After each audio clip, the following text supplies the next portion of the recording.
നമ്മുടെ ചേലക്കരയിലെ ഏറ്റവും വലിയ ഹൈപ്പർ മാർക്കറ്റ് ഏതാണെന്ന് അറിയോ? മേപ്പാടമുള്ള ഡെയിലി ടേബിൾ ഹൈപ്പർ മാർക്കറ്റ്. പുട്ടുപൊടി, മുളക് പൊടി, അങ്ങനെ അടുക്കളയ്ക്ക് വേണ്ട എല്ലാ പൊടികളിലും അടിപൊളി ഓഫറാണ്. ഡെയിലി ടേബിളിൽ ഫ്രൂട്ട്സ് ആൻഡ് വെജിറ്റബിൾസ് മിതമായ വിലയിൽ ഗുണമേന്മയോടുകൂടി ലഭ്യമാണ്. ഡെയിലി ടേബിൾ ഹൈപ്പർ മാർക്കറ്റിന്റെ സെക്കൻഡ് ഫ്ലോറിലാണ് ഹോം അപ്ലയൻസസ്, ഗിഫ്റ്റ് ഐറ്റംസ് ആയ ഫ്ലവേഴ്സ് സെക്ഷൻ, ഫ്രെയിം സെക്ഷൻ, നല്ല ഭംഗിയുള്ള plate section and glass section ഒക്കെ ഉള്ളത്. അപ്പൊ ആരും മറക്കണ്ട, ചേലക്കര മേപ്പാടമുള്ള daily table hyper market.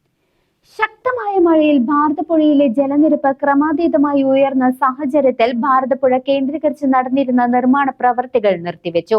തടയണയിലെ മണലെടുപ്പ്, railway പാലം നിർമ്മാണം എന്നിവയാണ് നിർത്തിവെച്ചത്. പുഴയിൽ വെള്ളത്തിന്റെ അളവ് വർദ്ധിക്കുന്നത് കണ്ട കരാറുകാർ സാധന സാമഗ്രികളും യന്ത്രങ്ങളും പുഴയിൽ നിന്നും മാറ്റാൻ നിർദ്ദേശം നൽകിയിരുന്നു. ഭാരതപ്പുഴയിൽ ഇപ്പോൾ ഇരുകരകളും മുട്ടിയൊഴുകുന്ന അവസ്ഥയിലാണ്. പുഴ കാണാനെത്തുന്ന ആളുകൾ വെള്ളത്തിൽ ഇറങ്ങാതിരിക്കാൻ പ്രത്യേക നിരീക്ഷണങ്ങളുമുണ്ട്. ഭാരതപ്പുഴ കടവിൽ സംരക്ഷണ ഭിത്തിയുടെ ഒരു ഭാഗം ഇടിഞ്ഞിട്ടുണ്ട്. കഴിഞ്ഞ തവണ പെട്ടെന്ന് ക്രമാതീതമായി പുഴയിൽ വെള്ളം ഉയർന്നപ്പോൾ റെയിൽവേയുടെ സാമഗ്രികൾ പുഴയിൽ ഒലിച്ചുപോയിരുന്നു. വലിയൊരു നഷ്ടം കരാറുകാരന് നേരിടേണ്ടി വന്നിരുന്നു. കഴിഞ്ഞ ദിവസം ഭാരതപ്പുഴയിൽ വെള്ളം വർദ്ധിച്ചപ്പോൾ മണലെടുക്കാനെത്തിയ ടിപ്പർ ലോറിയും JCBയും പുഴയിൽ കുടുങ്ങിയിരുന്നു. നിലവിൽ പുഴയിൽ സ്ഥാപിച്ച മണലെടുപ്പ് സാമഗ്രികളെല്ലാം പുഴയിൽ നിന്നും നീക്കം ചെയ്തിട്ടുണ്ട്. സംരക്ഷണ ഭിത്തി നിർമ്മാണം പൂർത്തിയാക്കാതെ പാതി വഴിയിൽ നിർത്തിയത് കർക്കിടക വാവുനാളിൽ ബലിതർപ്പണത്തിനെത്തുന്ന ആളുകളെയും ദുരിതത്തിലാക്കും. News desk CCV.